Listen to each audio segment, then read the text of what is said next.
Olá, pessoal. Bem, na nossa terceira aula de língua portuguesa, nós vamos iniciar, propriamente dito, o modernismo. Nós vimos o pré-modernismo na primeira aula, na segunda aula nós vimos a concordância verbal, né, na parte de gramática, e agora a gente volta um pouco para a literatura para falar sobre essa primeira fase modernista.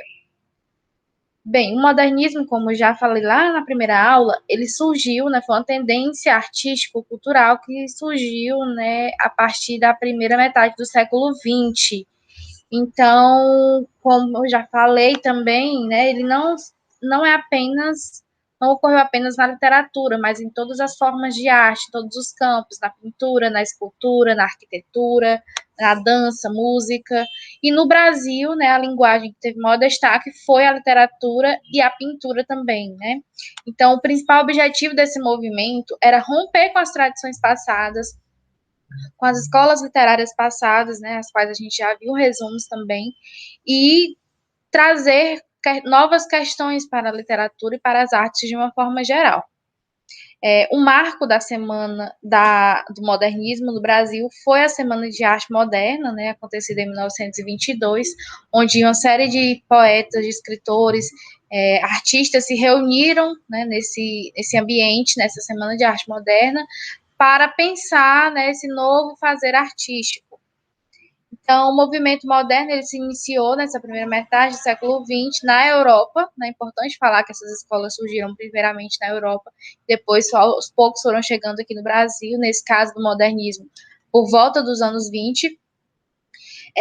O contexto histórico era bastante conturbado nesse período, né? Grandes transformações sociais, nas artes, mas em outros campos também, políticos e no pensamento, né, filosóficos.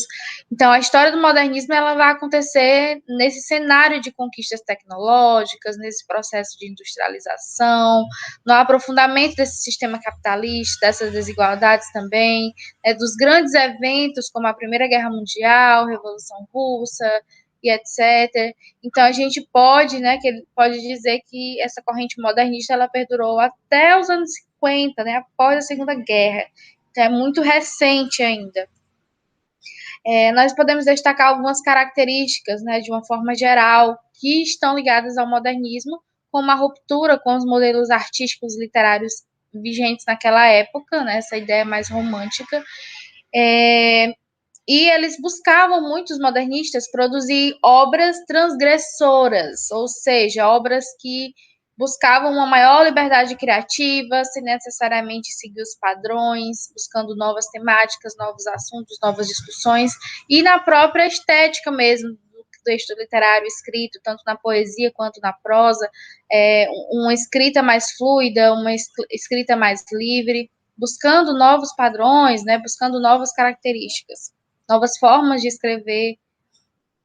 Então, como características gerais desse período, a gente pode destacar a recusa aos moldes acadêmicos, né, a escrita, aquela escrita muito formal, uma liberdade, uma busca pela liberdade criativa e de expressão, uma valorização da experimentação, então tudo era muito novo, tudo era possível testar, experimentar, a busca pela aproximação da linguagem popular, né? Por isso que a gente vai ter em alguns momentos muitos textos relacionados a regionalismo, a espontaneidade e reverência, né? Situações populares, situações do cotidiano ali representadas e criadas, quebra de formalismo e a ironia e espírito cômico, né? Então essas são as principais características gerais desse período.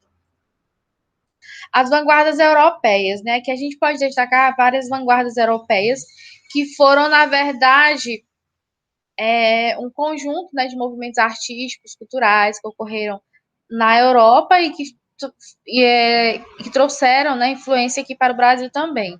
Nós temos algumas escolas literárias, que tem inclusive no livro didático, que a gente vai aprofundar na nossa aula pelo Meet. Mas a primeira escola literária, a primeira vanguarda literária que a gente chama é o expressionismo, né, foi surgido em Dresden, na Alemanha, em 1905, e é um movimento, né, que traz a característica, né, como característica principal, essa expressão dos sentimentos, das emoções, né, um caráter mais subjetivo, irracional, até pessimista, né, trágico. Então, falava muito sobre essas ideias das mazelas humanas, dos problemas do ser humano, né? E aí a gente tem essa pintura chamada O Grito, né, que é um clássico que traz, representando esse período, né, do expressionismo. O cubismo, né, também é outra vanguarda europeia, que foi um movimento artístico que já estava muito mais ligado à questão das formas, né, a geometrização, principalmente na pintura, na escultura, né, então a gente pode pensar nesse caráter mais analítico, sintético, né, e aí nós temos um quadro, né, que também representa muito essa ideia, essa questão das formas, né, geométricas. O futurismo, a gente pode ver como uma vanguarda europeia.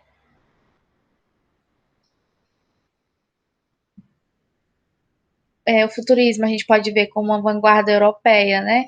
Que foi encabeçada por um poeta italiano, né? Então trouxe muito, principalmente ligado à pintura, nessas principais características de exaltar a tecnologia, as máquinas, a velocidade, o progresso, né? E tudo mais. No Brasil, os ideais da Semana de Arte Moderna, né, que inauguraram esse movimento modernista no país, sofreram muitas influências, né, desse futurismo e tudo mais. Então, nós temos aqui uma pintura, né, que também representa essa ideia futurista de máquinas, de objetos e tudo mais. O dadaísmo foi outra escola literária, né, outro movimento que também trouxe algumas características do surrealismo, né? Mas nesse período, aliás, nessa vanguarda europeia, no dadaísmo, né, é muito destacado a espontaneidade da arte, né, pautada nessa questão da liberdade de expressão, no absurdo, na irracionalidade e tudo mais. E aqui, né, nós temos desse absurdo, né? Uma das esculturas que ficou muito, muito emblemática nesse período foi essa escultura, né, na exposição, que era um mictório, né, usado antigamente, que ficou, né, foi um choque para a sociedade colocado isso como arte. Outra vanguarda europeia é o surrealismo, né? O surrealismo, ele foi uma vanguarda europeia liderada pelo artista André Breton, né? Começou lá em Paris, essa questão muito pautada por essa questão do subconsciente, da arte impossível, fantástica, né? E o Salvador Dalí, né, que seria um dos mais conhecidos também, é desse período, dessa vanguarda.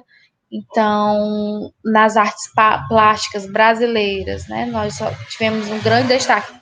O Oswald de Andrade, né, com a Tarsília do Amaral, por exemplo, onde nós temos vários quadros, né, dela que fizeram muito sucesso, que se caracterizam por esse período do modernismo, e aí a gente vai ver também na nossa aula pelo MIT alguns desses quadros. Nós temos aqui um quadro, né, desse período do surrealismo, né, que é o tempo, né, a passagem do tempo, esse tempo que é efêmero, passageiro, né, e traz essa representação nessa pintura. Então, é muito nesse sentido, né? São essas vanguardas europeias que vão influenciar esse primeiro momento do modernismo no Brasil, ok? E como os escritores vão construir essa literatura em torno dessas vanguardas europeias como exemplo, como influência. Então, na nossa aula do MIT, a gente conversa mais sobre isso, vamos resolver as questões e pensar mais sobre esse primeiro momento do modernismo no Brasil. Beijos e até a próxima.